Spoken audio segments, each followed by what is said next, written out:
Hello, this is Skep the Boy. This is my first YouTube video.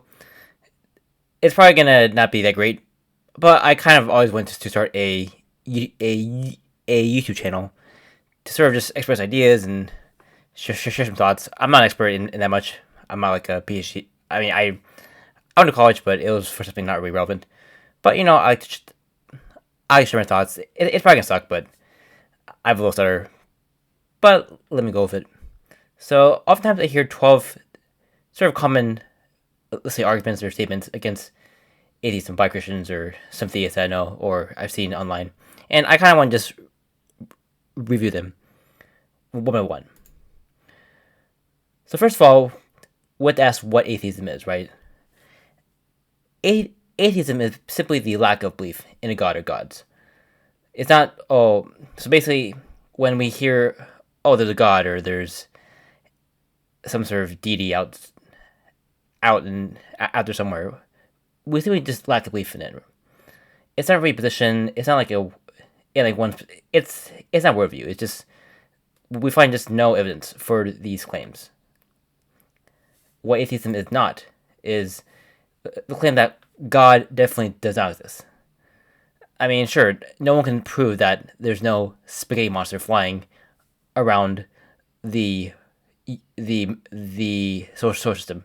I mean, yeah, we obviously cannot prove that does not exist, but most likely it does not exist, right? And of course, if there's evidence of some god, right? I mean, I think most atheists, they probably wouldn't be against the idea, or if there's some evidence that was proven that there is some sort of god, okay, then people will change their mind, right? But we're not saying that. Well, sure, there's some atheists that says, "Oh yeah, definitely God does not exist," or Santa does not exist, right? Or the elves doesn't exist. Now those are different types of atheists, but basically, atheism is just, it's not like a complete worldview. It's like, oh, it's like how not playing chess isn't a hobby, or not collecting stamps. Obviously, an ode to the awesome YouTube channel, the non-stamp collector. So it's not a collection. So atheism is not a religion. It's just a lacking of belief in some claim that has no evidence. It's like saying, "Oh,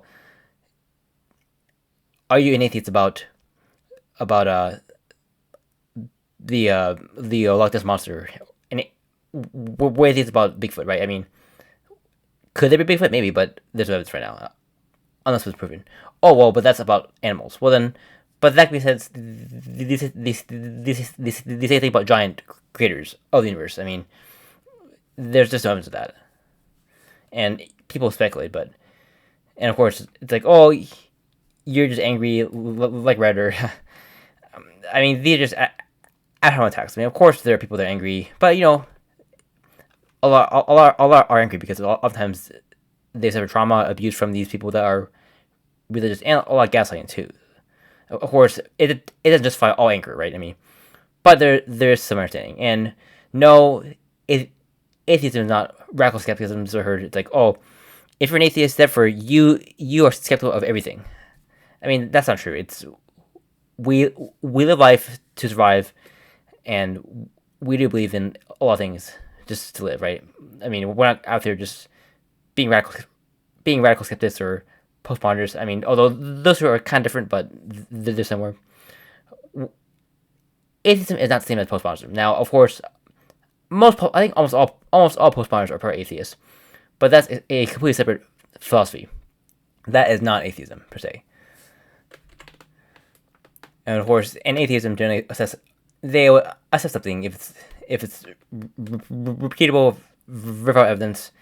If there's of course, when science proves it, and of course, if there's logical consistency and falsity, and of course, it just independent sources, right? I mean, for example, obviously for germ theory, I mean, it's sensible, it's predictable power. I mean, most of us have not. Most people haven't studied germ theory per se. I mean, we cannot see germs, but if a scientist they have looked at it and they've studied it and they can prove germ theory because it's testable, it's reliable. Most people generally accept it. I mean, one argument is like, oh, if you have not personally seen a germ in a microscope, so how can you believe that? Well, no, because scientists have looked at it. Oh, but then now you're doing an appeal to authority. No, because scientists can actually. An appeal to authority is basically, let's say someone's saying, oh, Einstein says that the sky is pink. Oh, was it true? Oh, because Einstein says so. Well, obviously that's different. I mean, that's appeal authority when the authority cannot prove, they cannot demonstrate the evidence when prompted. Ultimately, the Bible or any religion, that is the ultimate appeal authority. Same with evolution, right? That's so evil. That's also very is good predictive success. And of course, historical events. Oh, you have not witnessed any historical events, so how can you prove it's real? Well, I mean, first of all, we look at different records, different physical evidence, the accounts. I mean, I'm not a historian, so I mean, I don't know exactly how they do it, but I assume that they read a lot of sources and then they can pierce out what happened and what did not happen. Of course, it's possible to truly know what happened in the past, but we can speculate. We can reason out what happened oftentimes in the past. It's different than, let's say, seeing some supernatural claim and say, oh, well then if you believe in history, then what about supernatural claims? Well, that's different because supernatural claims are just these are things that cannot be predicted. I mean, it cannot be tested. I mean, Julius Caesar crossing the Rubicon. That's someone crossing the river that can be demonstrated. Someone breaking the moon in two, that cannot be. And of course, I assume gravity works in Japan. I mean, I've never been there because it's consistent, it's universal, and if I fall down, I mean, I assume gravity will work out. All right, let's look at some first things. Number one, the universe complexity. It requires a designer. So the argument is, the intricate design and fine tuning of the universe, life, and consciousness point to an its intelligent design. Well, obviously, this is a argument of sorry, I'm pretty bad at pronouncing things, but incredibly fallacy. So complexity doesn't necessarily prove a intentional design. Oh, well then, what was an iPhone or a computer? I mean, that's design. So therefore, God's real. Well, but first of all, I mean, we know that's design because we can demonstrate that it's sure designed by humans, but biology is far different. Biology is not the same thing as making a car, right? So basically, natural selection that has a far better explanation without a designer. It's long term, billions of years, and then of course, there's also something called the anthropocentric principle. So we observe a universe that's compatible with our existence. I mean, because we wouldn't be here otherwise. I mean, at the end of the day, we evolved on this Earth because the Earth had the right elements that gave birth and that helped evolve creatures over billions of years, millions of years. We weren't here because we wouldn't be here if the different things were different. And then also, okay, so then who designed who designed the designer, right? I mean, that's my question, right? And number two, you cannot prove God doesn't exist. Well, I mean, obviously we're then shifting the burden proof. I mean, we're not the ones saying that. At the end of the day, extraordinary claims require extraordinary evidence. We're saying, okay, we don't know. I mean, there is no evidence of this God, let alone the Christian God exists. Now, the burden proof is on you. I mean, we can't prove that. It's hard. It's impossible to prove that the Loch Ness monster does not exist. But ultimately, the burden proof is on those that make a claim. So it's completely it's a bad argument. Number three, without God, you have no basis for morality. I mean, this is we've probably heard it so many times. it's such a dumb argument. I mean, one, we can demonstrate tribes and different, all sorts of people have morality.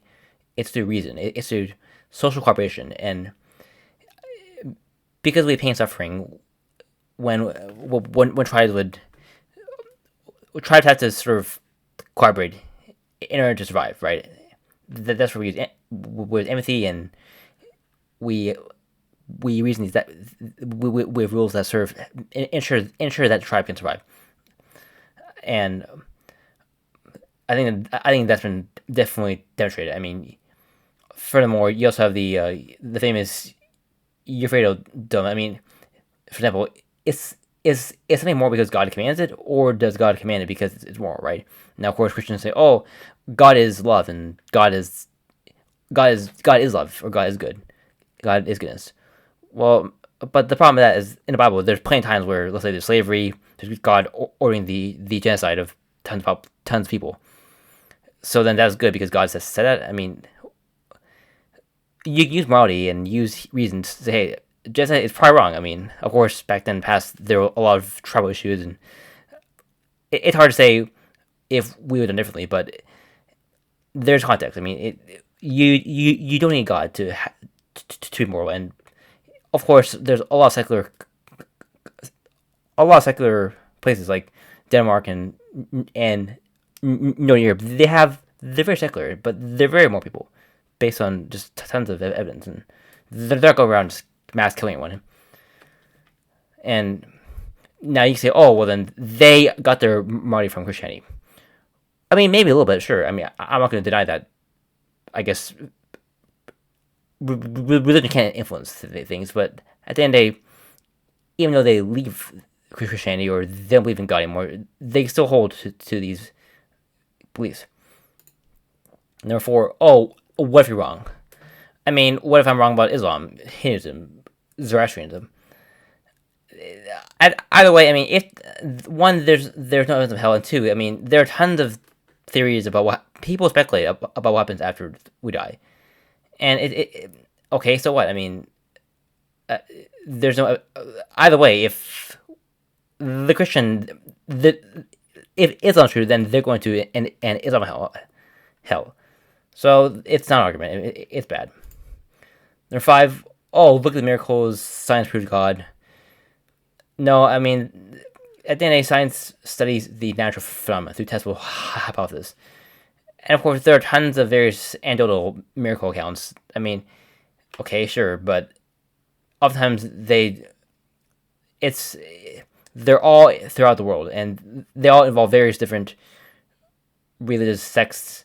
They oftentimes have a confirmation bias, so they assume, oh, okay, this happened, so therefore it has to be from God. Oh, there's a various coincidence, therefore God. Humans are very hardwired to detect patterns, and then oftentimes they want to confirm those beliefs, and they think, okay, that's proof that God did it. Which, I mean, okay, sure. Well, then, if we wanted to actually prove that, we should have served a control study. Maybe have like Christians or Muslims or other faiths pray about something, and then maybe if one religion had their prayers answered more than others, and it was demonstrated. Okay, then maybe we'll have a point, but ultimately there's no evidence to that. So, and then number 6, atheism leads to meaningless and despair. No, that's not true either. I mean, although here's the thing, there is slight truth per se, because I think I used to be Christian, but then when I found that the Bible was not true, and I don't believe in God, at first, there a lot of my beliefs about the afterlife having meaning, yes, it does go down the drain, and people do experience some depression. So I'm not saying that there's no per se argument for this, but at the end of the day, nowadays I do find meaning. I mean, it's just like personal relationships, growth, and creativity. People find I think a lot of these are actually far happier after they leave their faith, their religion, because there is a sense of freedom that, hey, I don't need to worry about if I'm sinning or if there's some God watching over me, people gaslighting me about using religion to gaslight people. No, I mean, people can live very fulfilled lives without religion. It shows that this life is very important. It's meaningful. You don't see people going around just mass shooting and killing each other after they leave religion. There's no evidence that. Oh, but what about the people that do mass kill? Well, it's a small minority, and oftentimes people do kill and murder, even though they're Christian, and then they can say, "I can ask God for forgiveness." I mean, Ted Bundy. I mean, he killed tons of people, but then he said, "Okay, well then apparently he accepted Christ as his Lord and Savior." So then is he saved after doing all that? I mean, it's a terrible argument that just because you're Christian, it means you'll commit less crimes. I mean, there's no evidence of that. And then the whole number 7. Oh, because if you believe that we are just clumps of cells, therefore we cannot reason because then we're making sounds. But at the end of the day, we do reason. I mean, one, we're alive, we can talk to each other. Two, yeah, reason and logic. So they emerge from complex neural networks. There's no evidence of some supernatural force. And then evolution favors organisms that, yes, accurately process information about the environment, survival advantages, and then, sure, I guess computers can also emerge from simple components. And it's just that at the end of the day, we do use reason to live and survive. Otherwise, then obviously we do reason at the end of the day. And yeah, if God created reason, why some humans making logical errors and biases? So number 8, you're just angry and bitter about life. Again, this often goes to very ad hominem attacks. People can be angry at something. I mean, I've seen Christians, many people turn to Christianity because they were maybe secular, but then they turn to Christianity because they're bitter about something. So they use religion as a cope. But then, sure, I guess some Christians might leave the faith, and then sure, they're bitter, but that doesn't make it false. Oftentimes, people are bitter because they suffer trauma, abuse, and they found that they've been living a life of lie. Just because someone's bitter, it doesn't mean what they're saying is false. So it's just ad hominem stuff. Okay, number 9, you're being closed-minded. Okay, well, at the end of the day, we apply the same standard to all supernatural claims. So yeah, sure, I guess we're closed-minded about Hindu gods, Greek gods, Norse gods, Islam, Buddhism. Okay, I mean, if there's evidence of any of these gods being real, okay, sure, atheists and seculars, they'll take a look. But generally, I think in the West, I mean, I think most atheists are generally secular humanists because it has a more of a less burden proof. It just, okay, we're here, people have pain and suffering, let's all get along. I mean, obviously, that's a very simplified definition. And we don't need, right now, our focus is just on, yes, human dignity and reason without sort of an unverifiable supernatural claims. So, this is, humanism makes more sense than all these other religions because there's no God needed, and we'll be kind and nice to each other, and we are open about all their gods unless there's evidence that's been demonstrated consistently. Number 10, useful sin. No, I mean that's another ad hominem, and again, atheists actually commit less crimes per capita, according to studies. A lot of times they use this as, oh, well, you just want to have sex or something. I mean, so what? People have sex. I mean, that's natural, and sure, people can go too far with that. Of course, people can, but like at the end, there's ways to reason out. I mean, sure, people can drink too much. People can, they can do all sorts of weird things with body, and oftentimes Christians sin all the time too, right? I mean, but so they sin, and then they ask God for forgiveness. People did, Christians, atheists, they all quote unquote sin. Oh, I mean, these are just natural human life that can be explained through evolution. Yeah, we have natural urges. So what? And number 11, you are suppressing the truth because suppressing the truth that you know in your heart. I mean, this is more just gaslighting, more saying, oh, it's more projection, saying that you actually believe in God, but you are in denial. No, I generally don't believe in God. I mean, why can't you just accept what we're saying?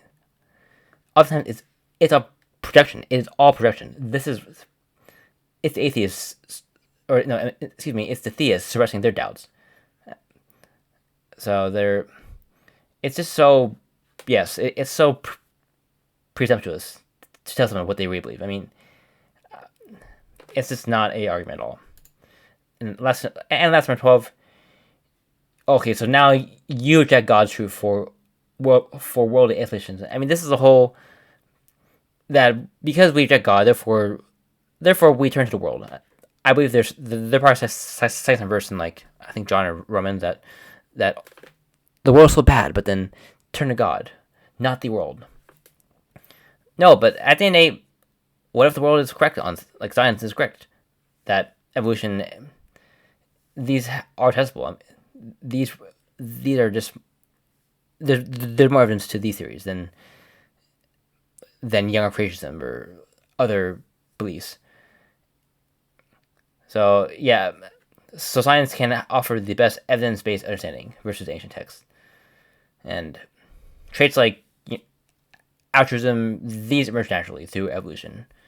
It's all testable. It's all we can experience this. It's whether someone's like a Catholic, someone's an atheist, someone's a Buddhist. It's people are actually far more similar than they are different, and I think that's fine. And because this is our one life that we know, then I think it's important to make sure that others have less pain and suffering. I don't see why that's a bad thing. So I think they assume that if you reject God, then you live a life of hedonism, of greed. Oftentimes, maybe some lapsed Christians, they might go off and party, or they do hard drugs. Sure, that could happen. I'm sure there's Christians that have these stories, but ultimately, it's a reaction to Christianity itself. I think people that raise secular atheists, I think they have a more healthier upbringing and a more healthier way of living than reacting to a faith that has no evidence and that has suppressed people. So yeah, key takeaways. Basically, they just rely on fallacies rather than evidence, and at the end, the issue about logic and deeper proof, right? And to avoid these ad hominem attacks. And of course, science cannot explain everything. Yes, it cannot really per se determine the ultimate meaning, purpose, or values, but these can reason, right? I mean, secular hedonism, that can be a philosophy that one can adhere to.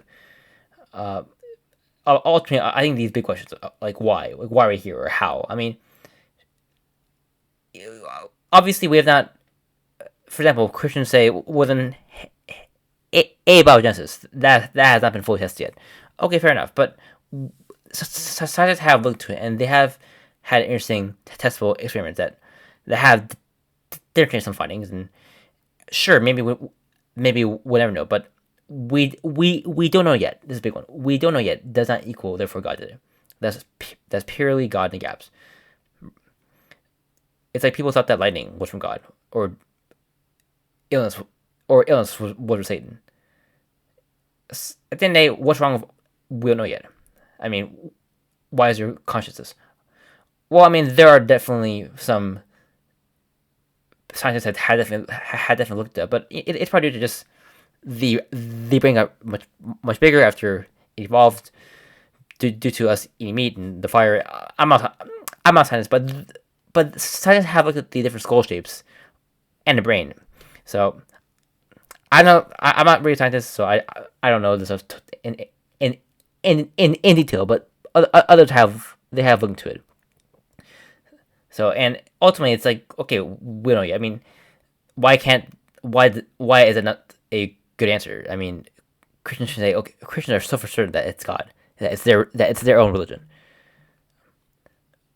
So at the end of the day, I'm open to any dialogue with people that know and online or whatnot. This is my first video. It's kind of shit, or kind of garbage. Sorry, admit, but and I try not to swear. I mean, some of them I cuss, but I try to keep a clean dialogue for people. I'm not that good at speaking. I have a stutter, but I've always wanted to make some videos, and I'm and I want to get better at this stuff. So yeah, thanks.